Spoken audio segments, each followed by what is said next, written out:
Cần in tốt ang thân đầm tu trôi mỗi turi.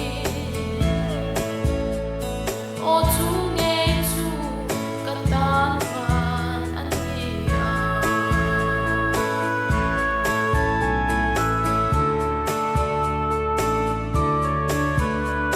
In siya thiang lâu nga ông tô lâu nắng hoa.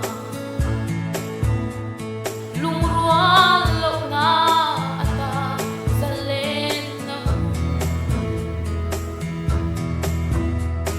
tu thiên lai ma cần in liang tông lâu na ô chú nghe chú cất tan van anh anh ang tao ni ang mo kan khen về hùng xóa lui bụi cầm môi ta ca lung tu tê tê cần in tốt ang thân đầm tu trôi mỗi turi. Ô chú nghe chú cất tan van anh ia.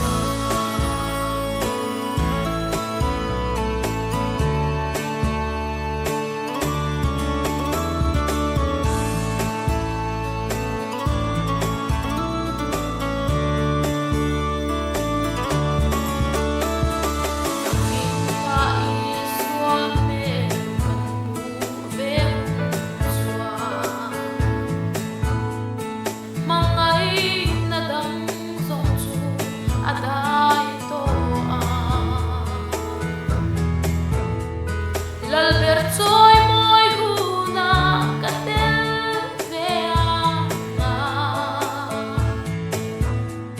Ô chú nghe chú cất tan van anh ia. En ang tang ni ang mo kan khen về hùng xóa lui bụi cầm môi ta ca lung tu tê tê. Cần in tốt ang thân đầm tu trôi mỗi turi. Ô chú nghe chú cất tan van anh ia. Cần in tốt